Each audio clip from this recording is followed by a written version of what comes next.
Hello everyone, welcome back again dito sa aking channel, and this time I will be giving another tutorial, another drawing tutorial, but this time I'm gonna be using the what I consider as the king of color pencils. Alam nyo ba kung ano yon? The lord of color pencils. Basta siya ang the boss, the ultimate color pencils, every artist's dream color pencils. Ako, ilang taong ko siyang pinag-ipunan, ilang taong ko siyang pinangarap-ngarap, at ilang taong ko siyang talagang lumuha para magkaroon ng pencil na ito. This is the king of color pencils, ang Faber Castell Polychromos color pencils. So sa mga beginning artists, you can aspire for this one. This is the best in the world. So habang nagpa-practice kayo, ilagay nyo na sa inyong bucket list, sa inyong mga parang soon in the future na magkakaroon din kayo nitong Faber Castell Polychromos.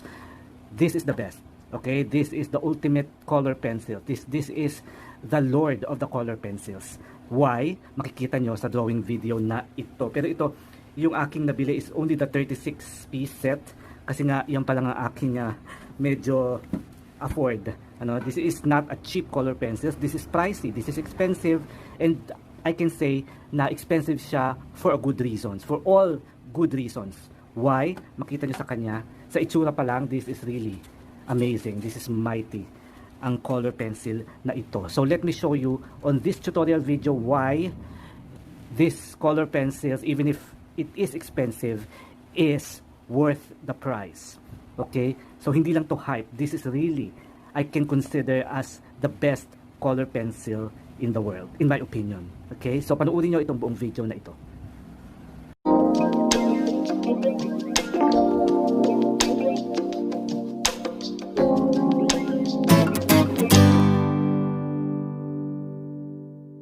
So in this tutorial, since I'm gonna be using the king of all colored pencils, maganda naman siguro na ang gawin nating reference is also the king. Okay, so ito yung ating reference photo, the king of music. Okay, so I hope mabigyan natin ng justice, pero I'm confident with the color pencils that I'm gonna be using, the mighty Polychromos. No problem with this, no? Alam ko that it can deliver. So ito na lang yung siguro yung mga techniques na gagawin ko at kung paano ko i-apply itong ating Polychromos. Now, bago tayo magsimula sa ating drawing na ito, no? Let me show you, no? Kasi marami din nagtatanong ng mga beginning artists, and even yung mga matatagal na rin sa color pencils, paano ba natin pinipili kung anong color ang gagamitin natin on a particular drawing, on a particular portrait. So since hindi naman natin lahat gagamitin itong all these colors, we will be choosing at least 10 different colors for a particular portrait. So ganito, ito yung ginagawa ko sa pagpili ng drawing. Unang-una, hindi naman mawawala siyempre ang black and white, no? So black and white, okay, hindi yan mawawala sa lahat ng portrait. So andyan siya, no? And then next to consider are the shadows, ito yung mga dark shadows na yan. You're not gonna be using black naman sa mga shadow na yan, So I suggest you pick any dark brown. Okay, it doesn't matter kung anong specific dark brown, basta you choose the darkest brown na makikita ka. And in this case, I chose the Van Dyke brown para doon sa mga really nice dark details. So yun ang una mong isipin, bukod sa black and white, you need to have a very dark brown, and then you choose a lighter brown. Yaan yung ito, yung mga part na ito, yung hindi naman sobrang dark pero may pagka brown pa rin, on this drawing I chose burnt sienna. Okay, this is the burnt sienna para doon sa mga lighter shadows na dark pa din pero hindi kasing dark nung sa dark brown. Okay, so ganun lang ang papili, yung sa tone nung buong face, sa tone makikita mo naman if you look parang overall sa mukha, ano ba yung pinaka tone niya. In this particular reference, parang may pagka orangey, na may pagka pinkish, na may pagka something like parang subtle na reddish. Okay, na parang ganyan siya, The browns will be provided nung pinili natin kanina, pero yung mga pinkish tone na parang reddish, ayan, and or may pagka-orangey on some part, you choose any of, hindi yung talagang orange or pink na pink, yung parang medyo subtle lang na color. So if I want yung something na very nice mid-tone na orangey, I chose the burnt ochre for that. This one, the burnt ochre, siya magpo-provide ng parang may pagka-orangey na skin tone. And then yung pagka-pinkish naman niya, I will be using this. Ito ang dark red. Okay, dark red. Ito yung mga shadowed areas na may pagka-reddish. Ayan, I'll be using the dark red. And then, kapag nakapili ka na ng mga dark colors mo to build on your shadows, importante naman yung tone ng skin din, So I'll be using to tone the skin doon sa talagang skin tone niya, ng reference niya. I will be using this, the magenta, the light magenta, para magbigay ng very nice pinkish light tone. And then I'll be using darker pink. Ito yung middle purple pink. Okay, this is still pink pero may pagka-violet, may pagka-purple. Makita nyo ba kasi like on the shadows, like on this part, ano, dito. Ayan, nakikita nyo ba siya? Ayan siya. Okay, so may nakikita rin ako na para medyo ma-balance out naman, hindi ganun ka-bright, medyo mas-subtle lang yung mga bright colors. I will be using also some green. So this is the earth green or the yellowish earth green. So yan siya. So siya magbibigay ng parang ayan, nakikita nyo ba yung greenish part na yan. And then para magbigay ng konting blending and all, you need to have flesh. So any flesh, it could be light flesh or it could be dark flesh, depende yan sa inyong reference. Pero ako, I chose the medium flesh para medyo sure. Sure na sure ako na siya ay talagang mabe-blend. Okay? Now, since I'm gonna be using parang yung mga dark colors or yung black, may mga areas na kailangan kong gumamit ng black, I will be using to help na parang maging mas mukhang natural yung black.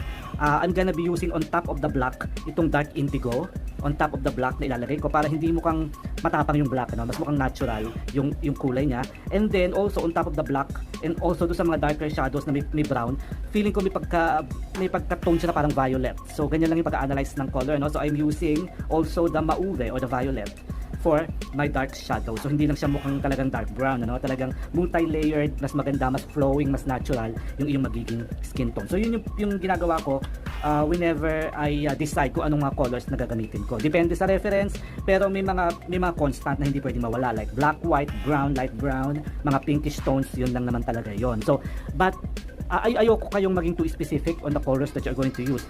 Pwedeng mas konti dito, pwedeng mas madami dito, depende sa kung ano ang meron kayo.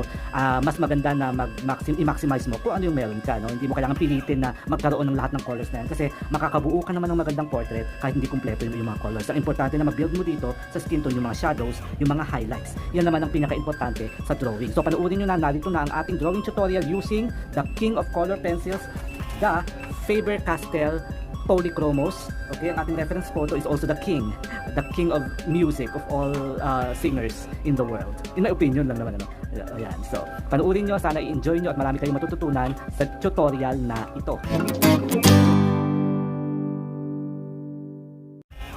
So dito na tayo sa ating actual Polychromos drawing, ano.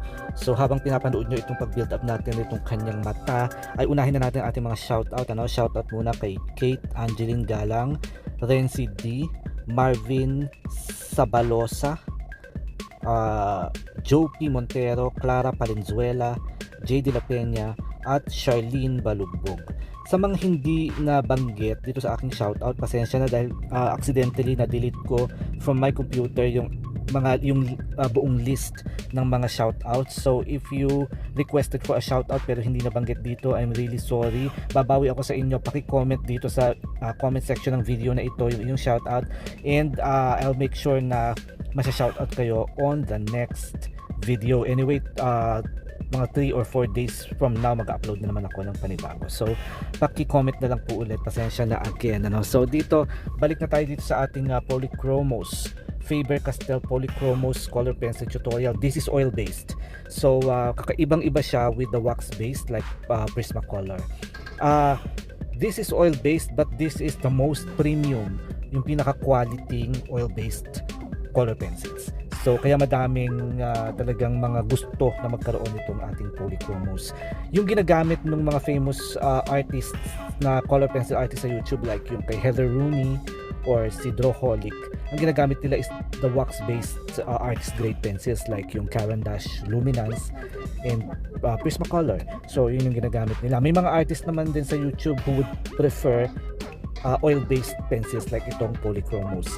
So like sino ba yung favorite ko na Polychromos user? Si Yellow, kung familiar kayo sa kanyang channel. So actually pinapanood ko siya even before. Talagang the best yung mga portrait na with Polychromos, kasi feeling ko sa mga hyper realist mas ano talaga nila ang Polychromos, mas preferred compared sa mga wax based pencils. There are both great pencils, ano, both wax based and oil based. Depende na lang sa iyong preference at depende sa result na gusto mo. If you want to go down to the very darkest details of the drawing, perfect dyan si Polychromos.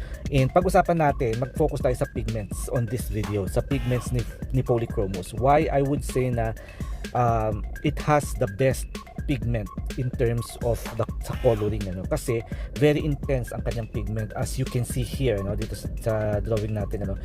You do not need to put any pressure para kumulay siya, kasi kahit magaan lang, kahit na very light pressure lang yung nilalagay mo, talagang lumalabas yung intensity ng kanyang pigments. And dahil nga siya ay super premium, supposed to be ay medyo mas matigas siya with wax based pencil, which is true naman, ano, mas siyempre mas wax based, mas creamy, mas buttery, but this one is more dry yung kanyang pigment pero very soft, so para siyang very nice i-layer siya on paper, kasi kahit magaan lang lumalabas talaga yung ganda ng kanyang mga pigments at hindi mo kailangan nga mag-add ng pressure.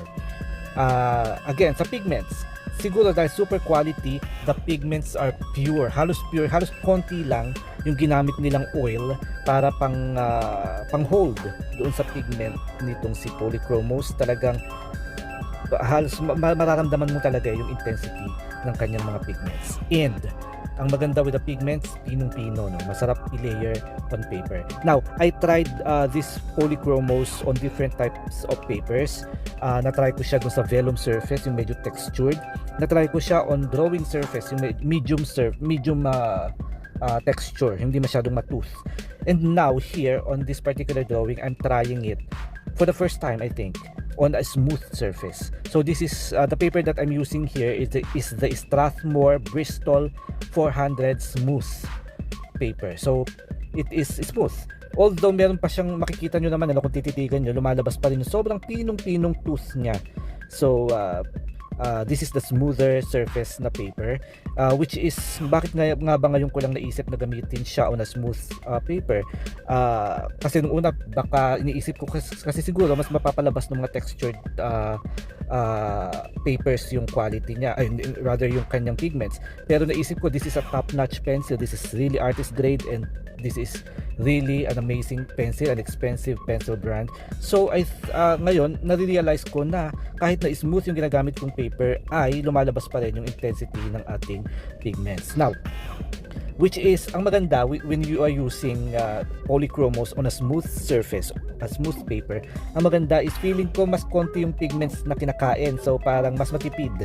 So kung halimbawa dahil nga expensive yung pencil and you still want to have a very nice portrait, I suggest you use a smoother surface. Kahit ginagamit ko, lumalabas pa rin yung intensity kahit na hindi masyadong matooth, hindi masyadong textured yung ating paper. At ang maganda pa dito, we don't need too much blending, and we don't need too much color pencils to blend, kasi nga smooth yung paper, so yung blending is a little bit easier. Dahil nito gumagamit ako ng medium flesh at saka ng white pencil to blend yung mga layers of colors na nilalagay natin. So kung nakikita nyo, no, sana nakikita nyo how easy it is to use, to layer, to blend this Polychromos color pencils. Pero ngayon naka-focus tayo muna sa pigments, ano, para malaman ninyo how different in a good way, in a very good way, yung kanyang pigments compared to other color pencils. This is very different from the wax based. The wax based is medyo mabigat i-layer because it is wax based, medyo wet. This one is medyo dry siya, so kumbaga sa parang medyo nagaglide, mas magaan siyang i-layer on the paper. Maybe another siguro reason is dahil nga smooth yung paper na ginagamit natin, which is nare-realize ko na parang mas okay pa nga when you use smooth paper, kasi lumalabas pa rin yung pigments pero hindi mo kailangan mag-burnish, hindi mo kailangan mag-heavy blending para lang mawala yung mga tooth ng paper. Kasi if you use yung super texture like yung vellum surface, you would need a lot of pencils to blend, and to get rid of those tooths of the paper na medyo textured nga. So dahil nga smooth yung ginagamit natin, I don't have that difficulty in terms of layering, in terms of blending, in terms of getting rid of the small tooth of the paper, kasi nga smooth yung ating ginagamit. Again, this is the Strathmore 400 Bristol Smooth paper. You can also use the 300 series. Merong 400 series, may 300, and I guess meron pang 500 series. So yun nakakaiba na lang sa kapal ng papel. Pero yung 300 series is a board already yun, no? Makapal talaga siya na paper na hindi naman kailangan with polychromos because in polychromos the pigments are so fine and so quality na hindi mo kailangan ng heavy burnishing na ginagawa mo normally sa mga wax based pencils. So ang wax based pencils, they are really nice, really soft, creamy, although merong mga wax bloom na something, pero minimal problem. Dito walang wax bloom kasi hindi naman siya wax based pencil. Ayan, so nahahappy talaga ako. I'm really happy with the result that I'm getting using this mighty, the king of color pencil, Polychromos, on a smooth surface. Kasi nga, in terms of the pigment, super quality, wala kang hahanapin talaga. Talagang it's worth the price. Okay, so sa mga beginning artists, wag muna, okay, magsanay muna kayo sa mga student grade pencils para pagdating ng time that you can afford to have these pencils, sanay na kayo sa mga basics, sa pagdating sa shading, pagdating sa pagbibuild ng skin tone. So ayan, magsanay muna kayo, and the time will come that you will be able to use this Polychromos color pencil. So yan, first part lang ito, no, kasi masyado nga haba yung ating video. So abangan nyo on part 2, magfo-focus tayo sa blending, sa layering of this Polychromos color pencils. So if you have any question about this video, anything, kahit anong concern na meron kayo, please let me know on the comment section. And if you haven't subscribed, please subscribe, like, share, and comment. Thank you for watching. Thank you for supporting my channel. Bye bye. Thank you very, very much.